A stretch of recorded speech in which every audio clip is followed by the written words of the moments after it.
tayo saging dito. Pwede na natin putulin.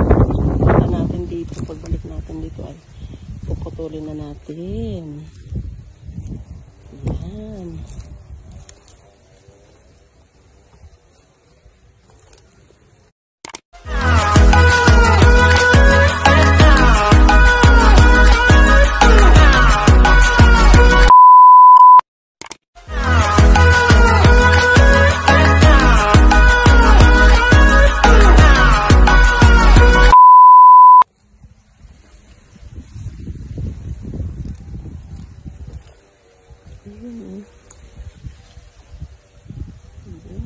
Dalawang saging.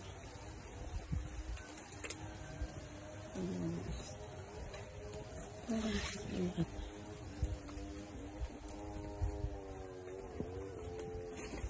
Ayan yung isa. So, malapot na yun. Ayan guys. Tara na. Let's go. Hapon na.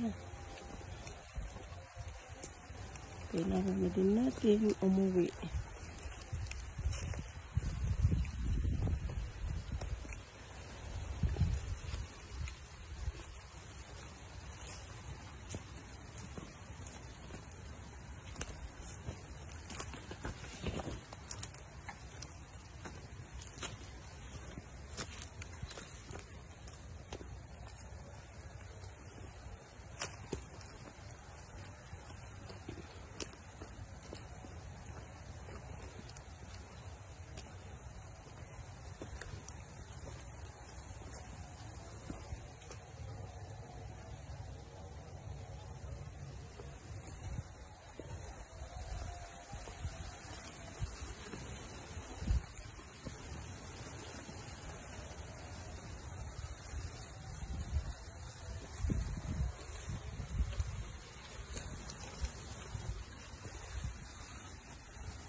Tingnan natin ang ating balon kung meron tubig.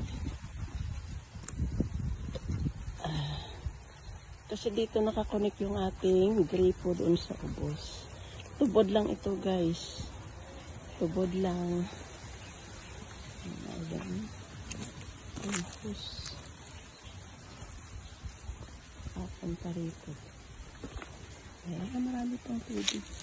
Pero hindi ko nakikita ng daming tubig. Umanahan ko kasi guys ng net kasi nga pumapasok yung dahon ng kawayan. So, sinarado ko ng net. Ito, ako tayo dito sa may isa number 2. Hindi ko dito pwede mapagtaniman ng mais kasi nga guys, diba, sa ilalim ng kawayan. Kaya hindi yan lalaki ang mais dito. Niyog. Yan, niyog lang yung tinanim ko dito. Kasi wala problema sa niyog. Ayun. Kahit maliliman siya, patuloy ang kanyang pagtubo. Ayan.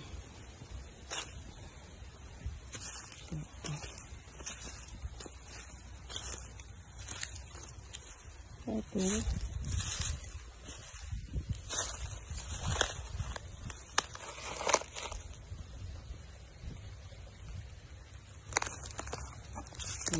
Mais.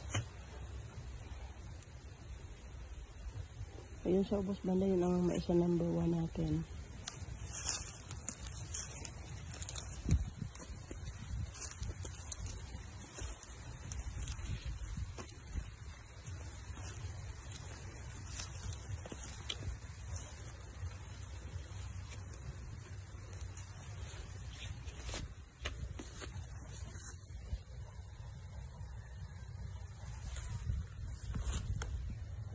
Mga kulitis yun guys.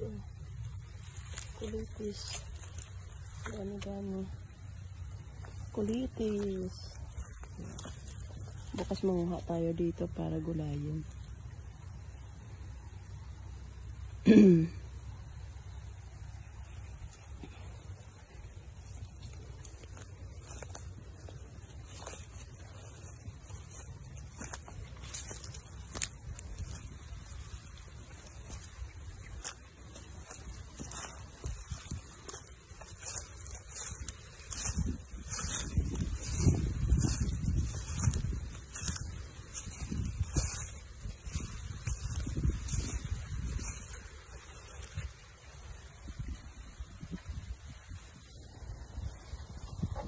Sila.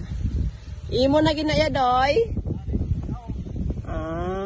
Mga babae, no? Wow. Ang bata gali, laki. Lalaki. Ayan, may baka sila, guys. Ayan ang sabod natin. Nilalagyan natin ng tubig, guys. Ayun, pang 7 days ngayon ang ating sabod. 7 days, so malapit na yan. Pag 15 days, bubunutin natin yan siya at itatanim, bunutin at itanim, transplant. Yan. Yan yung pagtataniman natin. Nilalagyan natin ng tubig para kapag nagtatanim tayo, malambot na siya. Yan siya, guys. So hanggang doon sa ibabaw. Hanggang doon sa ibabaw. Yan yung pagtaniman natin. Ito marami ng tubig.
Ito, unti-unti na rin. Dumadami ang tubig itong kahon na ito na.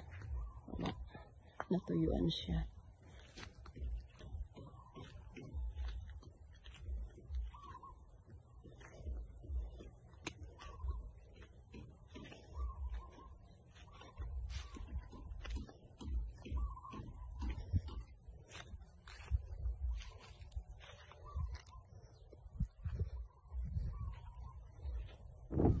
So, ayan, papunta tayo sa kalamansi. Tingnan nyo guys ang bunga ng aking kalamansi. 4 na puno na lang ito ang aking kalamansi kasi unti-unting namamatay. Ayan. Namamatay kasi so sobrang tanda na siguro ng matanda na yung puno. Kaya unti-unti din sila namamatay.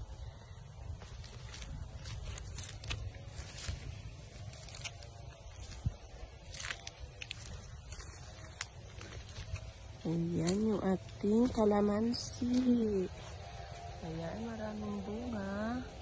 Alangan pa, medyo hindi pa harvest. Kailangan i-harvest kasi medyo maliliit pa. Hindi pa, tamang oras ng pag-harvest. Ayan, pero i-harvest natin ito sila. Ayan. Ayan guys. Dito yan. 4 na puno. 1, 2, 3, 4, 5 puno pala. pa yung natira. Kasi ito, magkatabi. Ayan. So, ito, 2 puno pala ito. Ayan. So, maraming bunga ang ating kalamansi. Ito, abot kamay lang. So, ayan.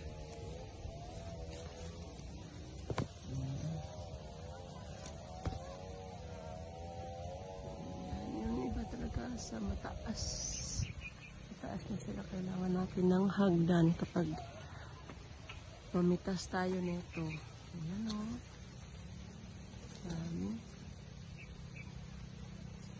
Ayan. Ayan din yung sa kabila o. Marami din yung bunga. Dito tayo. Ang ganda ng tubo ng ating niyog o.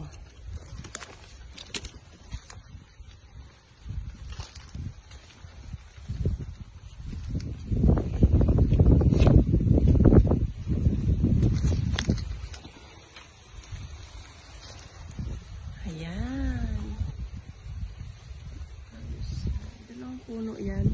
Oo, 2 puno din. Marami din siya bunga.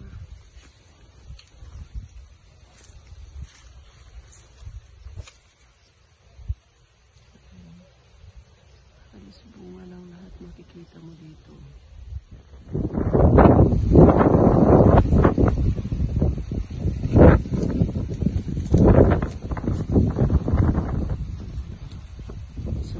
Sayaw sa hangin.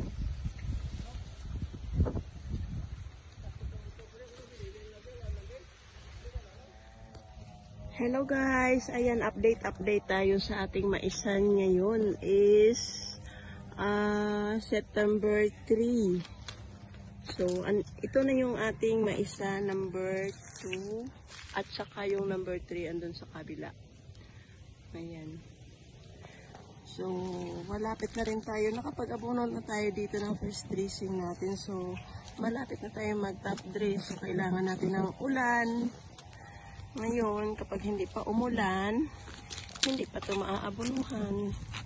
Sa Pitsages, ito ang ating top dress. So, kung hindi pa dumating ang ulan, hindi tayo makakapag-apply ng abono.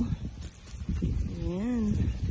Yung sa ubos natin banda yun, ayan, lumalago na talaga yung nakaramdam na sila nakakain na ng abono yung doon. Malaki. Una yun yung isa number 1 natin. Una yun na natanim.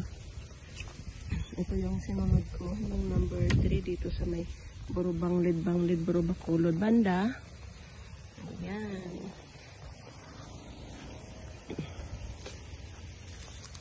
Ayan. So, habang maliliit habang nagpapatanim ako ng mais, hinahaluan ko yan ng mga niyog. Ayan na yung mga niyog natin. So kung bibilangin yan lahat, itong niyog natin is mahigit na puno na niyog. Ayan na yung iba, malalaki na yun. Yan. So andun pa sa ibabaw. Kasi dati, nung nasa ibang bansa pa ako, pinapatanim ko ito sa mga bata noon una. Yun yung medyo malalaki na sa gilid, palibot. So tinanim nila ng palibot, yung gitna walang tanim dahil nga sobrang libon or madamo. Kaya yun nung pag-uwi ko dito, ito na pinaglinis at pinagtaniman ng mais at dinagdagan na yung niyog. So ayan yung mga niyog natin, maganda na yung tubo nila. Nakakain na rin sila ng abono, yung pag-aabono ng mais. Kumakain na rin sila ng abono. Ayan. Malakas ang hangin. Yung mais natin. Dito yun sa maisa number 3 at number 2. Yan yung number 2 natin, no? Sa kabila. So, kailangan din natin ng ulan. Kapag nagpaabono tayo, kailangan medyo mabasa ang lupa.